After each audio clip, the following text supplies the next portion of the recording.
Hi, I'm Gaia Melikian with Cinema Buzz, and I'm beyond thrilled to be here with Savile Row's #1 master tailor and designer, my dear friend, the profoundly accomplished Ray Stowers.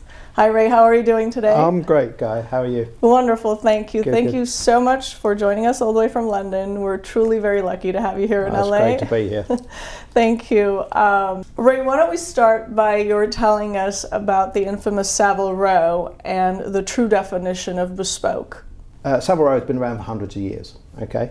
And been the, if you like, the go-to place for the good, the bad, the rich, the famous from across the world. Anybody who's anybody found their way to Savile Row. Over the years, it's changed. For me, the better in that I've actually tried to adapt the way I work to suit the modern person. So what we do now, we make clothes for the individual person. What I think is true bespoke. So we would make everything and anything for the person's wardrobe. So for instance, you could be a banker and we make you shooting clothing. You could dance in the weekend, we make you dancing clothes, whatever you want. So it's advisory, you're making things for the individual person's lifestyle. So it's for me it's changed, where in the past it was very much uniform clothing for uniform people, everyone dressing the same, everyone being told what to wear, rather than someone saying, I want to do something individual, I want to do something personal. I want what I want. That's amazing. Yeah. I think that's a very important aspect of it. It's about the individual and expressing your individuality through your designs and your tailoring. So, and if you want, from what I understand, the finest tailoring in the world, Savile Row is the place to go. Yeah, it is the place to go. And when you add into it the fact that obviously I'm sitting here, I've come here to see clients. So we travel around the world seeing people. You're getting what you want when you want. You can dictate to us how you want things. It's partly the service, it's the quality, and above all, it's this you're buying into us. So we were going to advise you what to wear. We will advise you when to wear it, how to wear it. It actually really pleases me when I get a customer actually. And Americans are very good at this, that they're not afraid to ask. So, basic things where a customer will ask me, what trousers do I wear with this jacket? Can you please explain to us, what is the difference between a regular tailor and a Savile Row tailor? Savile Row tailors that class themselves as tailors do themselves a disservice. We're much more than that. And then you've got all the big brand companies that call themselves tailors. They're not tailors. What they are, they're companies selling ready-to-wear clothing that's made in a factory. So you are providing items of clothing. You're not tailoring anything. Correct. Yeah. Mass produce versus mass production. Yeah. Bespoke. Now, Ray, you've touched upon this before, that the French ruled men's fashion up until about 200 years ago. Yeah. What sets apart the British men's fashion today? I think, being honest, London is a centre for men's fashion, without a doubt, creatively and traditionally as well. I think people in London are sort of prepared and open to suggestion from abroad, and sort of taking in different cultures, different fabrics. It's a melting pot of fashion. So you can come to London from wherever, Hong Kong, and still adapt to a sort of English sort of way of producing clothing and set a mark. Very nice. Now, Ray, how early in your life did you know that you wanted to be a designer and a perfectionist master tailor? It's really strange. Not until about probably 12 years ago. Really? Yeah, I probably did it as a job. I love my job, and I work, as you know, I work for another big company. Yeah. And dealing with great clients, sultans and kings and people. But in a way, I felt that we weren't doing it properly. and there was something missing. But so for me, it was then 11, 12 years ago when I sort of left and started doing it myself that I really started to understand what it was all about, rather than, you know, you are just providing a service. It's much more than that, much more personal and individual. So, you know, I'd like to think, being honest, that I was probably the first person to sort of think that way. Yeah. And start working and sort of trying to find out what you want and give you what you want. So yeah, so it's quite recent, and I actually still find myself now, you know, every time just sort of thinking and learning new ways, if you like, rather than sticking to the traditional values, if you like. Yeah. Yeah, you know, I'm constantly trying to. So yeah, so it's recent. Very recent. But you've been in the industry for a long time. Yeah. 36 years. Yeah, so you've done it all, and you have a very well-rounded understanding experience of everything. Yeah, I mean, that yeah. obviously my experience. So I obviously I've run workshops, run training departments, as I say, dealt with the great and good all around the world. I've sort of designed military clothing, done a lot of aspects, clothing for airlines, etc., and all sorts of different things. So I've got a really rounded understanding of the trade in general. And again, being honest, I think I'm actually quite unique in that field on Savile Row. Yeah, absolutely. So on that note, Ray, you truly are one of the most humble human beings that I know personally. And so, but yet what people don't know about you is the people that you have dressed. Yeah. And these people are royalty all around the world. Dignitaries, leaders, generals, prime ministers, major movie stars, musicians, artists, athletes. I mean, the list just goes on and on and on. Yeah. I know you typically don't discuss this, and I respect that, but would it be possible to share a few of those names and some of your experiences with them? Yeah, so I don't know if you know that I did the original uniforms for Michael Jackson. So this was before he started wearing them, if you like, for a living. These were the original proper, heavy, traditional, British sort of army type uniforms with his own badges. So yes, that's one person. Only the king of pop, that's all, is one person. Yeah, Colonel Gaddafi, going to sort of have secret meetings to make uniforms for him and his sons and things in Paris, and having lunch with them. Yeah. I mean, being honest, what do you talk to somebody like that? What do you talk to someone like that? And all the secrecy. But I have a philosophy though, you talk to these people, football, women, sad to say, and clothing, sort of general sort of stuff, cars. Yeah. And but I don't know, it's strange actually, because a lot of these guys, nice people. Yeah. And film stars like Jack Black, great guy. Colin Firth, nice guy, but many people. Yeah. And this one, of course, I'm really curious about. I know that you've dressed Princess Diana. Yeah. What impressed you most about her? Humble, sort of lovely lady. Yeah. It's funny actually, because we made the uniforms. So if you know the royal family back home, they all have regimental uniforms as well. So we made actual uniforms for her. Yeah, just a nice sort of caring, sort of friendly lady. Wow. Yeah. This is just amazing. I mean, these are people, again, like you said, you see on TV that are unreachable, untouchable, and yet you just kind of sit down and chit-chat, have tea, have it's whiskey. Interesting because I have a philosophy, and I don't know if it's just my upbringing, just, as I say, being a normal, ordinary sort of guy, that I just talk to them in an ordinary sort of way.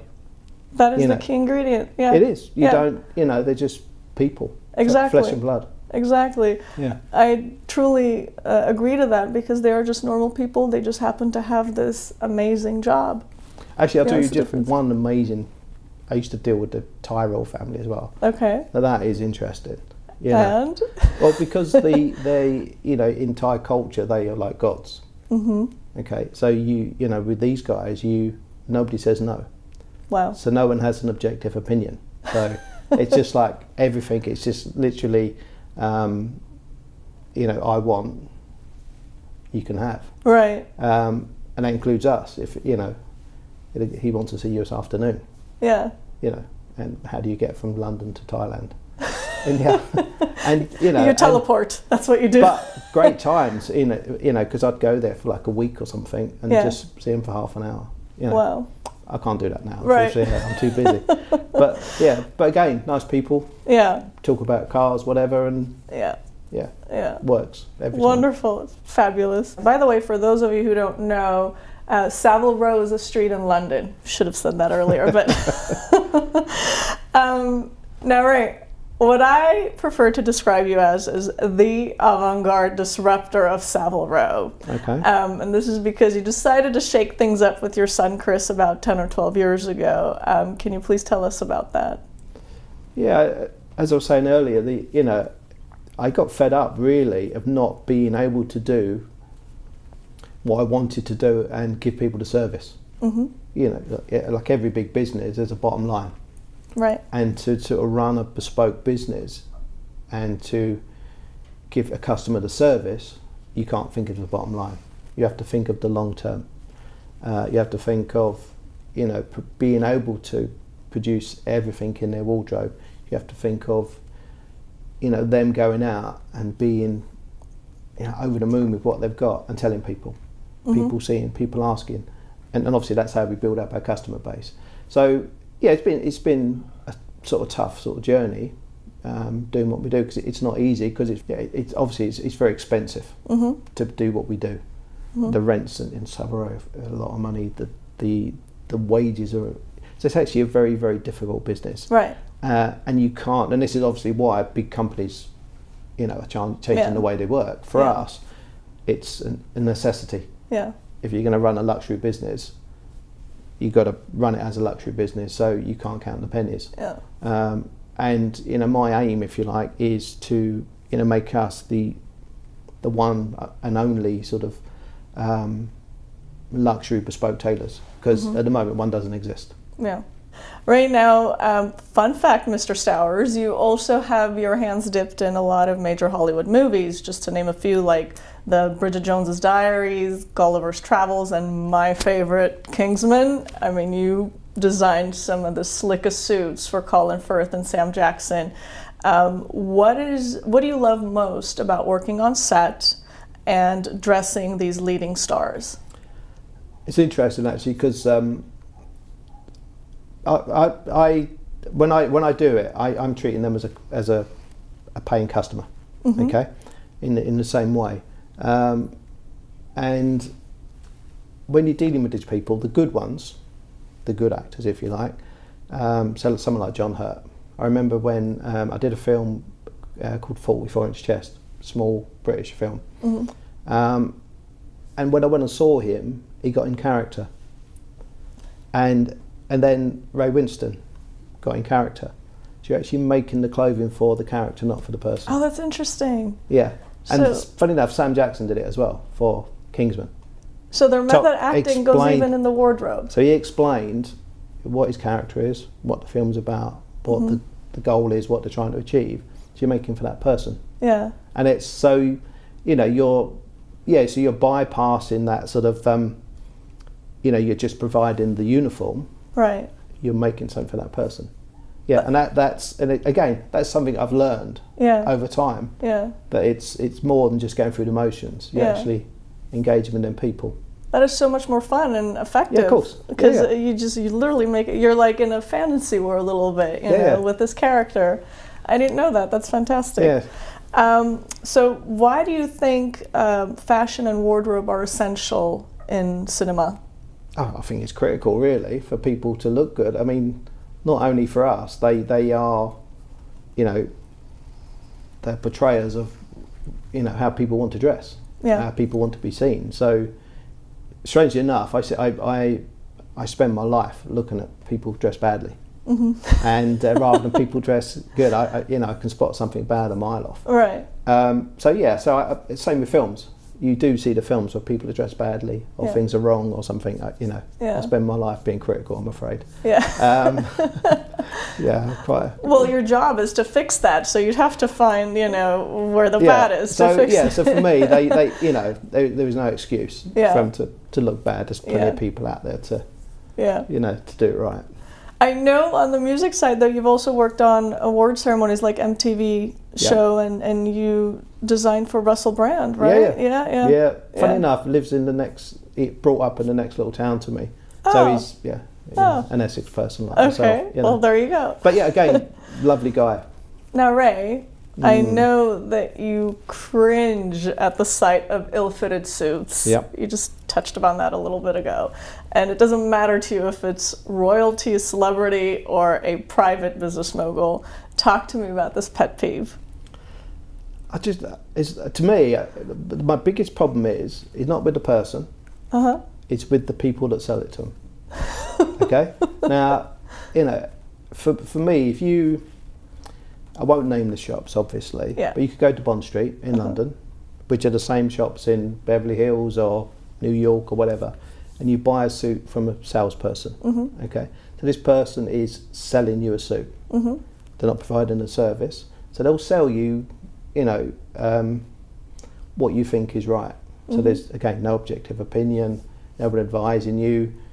It's the right colour, it's the right weight for your climate, et cetera, et cetera. They're just selling you a suit. Drives me crazy. But even more crazy is the fact that it's probably twice as much as what we charge. Yeah. To do it properly, and that's just crazy. I used to think the fit-ins, we have a series of fit-ins, were just about fixing the garment, making the garment fit. It's more than that. It's about trying to understand each other, trying to, form that sort of relationship, trying to feel comfortable. So you can tell me, Ray, I don't like this, or I want this. So it's not it's just very open, very sort of honest, and that's what we do. So we, by building the thing around you, we're spending time with you, and that's key to what we do. So being truthful. A lot of our customers are friends. I've just spent, I've been in New York 3 nights in a row. I went out with the same guy. Yeah. Lovely guy from Miami actually. But and that's. I mean, I can't go out with everybody, but it's you're doing a good job when someone takes you out all the time and wants to be with you. Well, it's a beautiful experience for the client. Ray, I read where you've been called a non-traditionalist who's flexible to the needs of his clients, yet with no compromise on quality. So tell me about that. So obviously, the quality side is, that's a given. You're going to get great quality, but I want to offer people amazing service. I want to sort of, a big part of what we do is, as I say, me sitting here now is that I'm here seeing clients. That is just part of what we do. I think most people are lazy in their attitude to service and quality, and we still do things in a traditional way. We make things in a traditional way, but I'll also make things in an untraditional way, but it actually fits the need of the client and the garment. So if you like, you're moving bespoke away from just being a traditionally made heavy solid garment to something that's can be comfortable, can be hard wearing, or can be like a coat I've got with me now, can be a fun garment that's fluorescent. You can do all those things but still do it properly. How can someone living anywhere in the world have access to your services? Just give me a call. Simple as that. I'm there, I'm available. You just have to ask the women in my life that drives them crazy, that people call me, anytime. What I would love to do right now is to look at some of your samples. Thank you so much. Yes. Now, Ray, I know that you have a slew of samples in different skins and materials, and unfortunately, you can bring some of the the animal sort of skins, crocodile and python and unfortunately. chinchilla. I was dying for that one. PETA's gonna kill me. But I know you have some of your beautiful fabric ones. Can you please show us some of the samples that you've made for gentlemen? These are just a selection of the pieces that I have for clients that I'm going to see in LA. Okay. So these are sports jackets. Mm-hmm. That these all have trousers with them. Right. So this is a linen silk mixture. Wow, this is, my God, this feels amazingly soft and light. And the beauty of this is a sort of garment you can wear. It will crease slightly, Uh-huh. so it will look that sort of worn sort of look, but then it recovers really well. Yeah. And Look at this lining. Oh my God, what is... I think sardines maybe. I don't These know. are... This is really cool. Wow. That's really, really cool. I love it, and I love the contrast. I mean... This is the same type of fabric. Yeah. Wool silk, linen This mixture. is a little bit heavier. Yeah. Yeah, it's slightly Tiny bit. different Yeah. blend. Ooh, this is so that chic. line is not as Exciting. fancy, yeah. But But it's very chic with the paisley. actually, Yeah. the interesting thing about this chap as well is he, with a bespoke garment. Mm-hmm. I don't know if you can see how I do it. Yeah. You always leave a button undone, Okay. so you can see that it's actually something real new we're learning. So when you have the 4 buttons on the sleeve, you undo the bottom one. So these are real buttons, And real then you button have holes, handmade, initials there. and he has his initials there. Mm-hmm. So that is Wow. that's a silk jacket, Uh-huh. and that is a sky. Is it a New And York we have your label skyline? here, Stowers, 13 Savile Row, London. Is that a New York skyline or? It looks like New York skyline, yeah, Manhattan. I love this. Again, another beautiful fabric, gorgeous, gorgeous, gorgeous. Mother of pearl buttons. That's one avenue where we've Okay. not revolutionised the trade, but we again scout for interesting buttons. Yeah. So we don't just put the odd traditional buttons on. We will sort of try and do something to enhance the product. We use a lot of mother of pearl. This is very personalized. Very personalised. Yeah. These two are quite interesting. Uh-huh.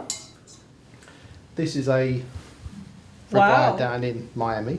This is a Very Miami, very Yeah. large in personality and... so this chap Oh wow, look at that. loves fancy things. Now, so this one, I have to embroider my signature Uh-huh. in there, on Oh, all he his requested that. and all his garments. And this Wow. guy is a great customer.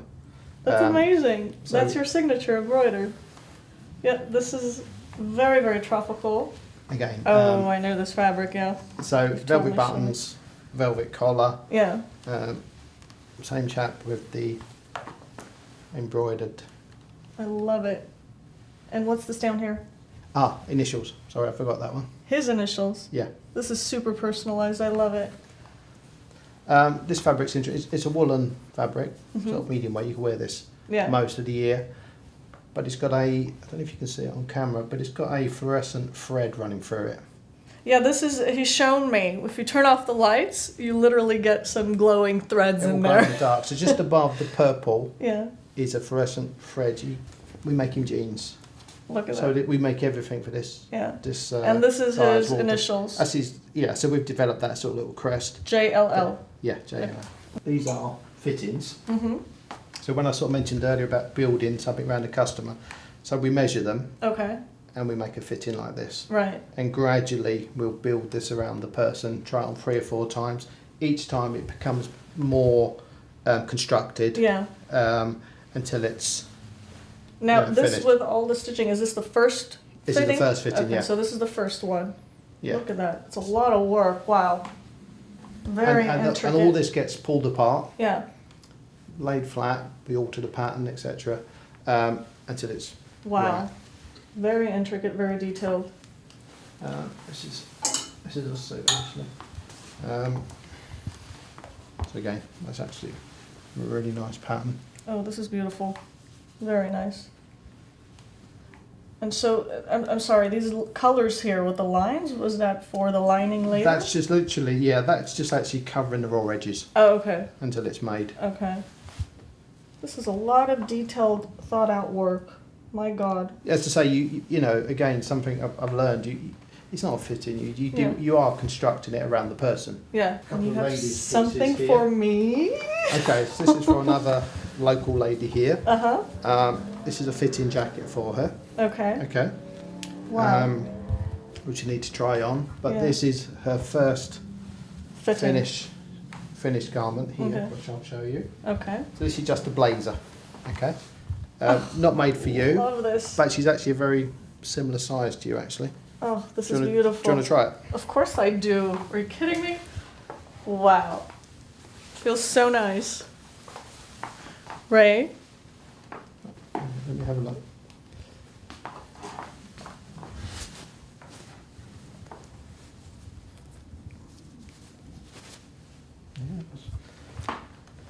Doesn't look too bad. Like, my God, this is absolutely gorgeous. You said this wasn't made for me? I think No. it was made for me. I think I'll leave now. Ta-ta. Interesting. This You're is gorgeous. slightly more upright than Wow. her. Yeah. But yeah, this is great. Absolutely beautiful. My God, and it's so light. I feel like I'm not wearing anything. Usually, you know, a jacket is kind of constricting. Again, it's one of the ways we work. Like this hasn't got much construction. Yeah. Some of these haven't, and then some have. Yeah. So again, it's just different ways of making things. Feels amazing. I love it. Actually, I haven't given it a proper press yet, so it's Yeah. a little bit creased. But it's- Look at Mr. Perfectionist. Ray, my dear, thank you so much. This has been a Thank you, Gaia. true pleasure. Thank Thank you you. so much again. Really appreciate it. yeah, I Thank appreciate you very much too. Thank you. Bye-bye.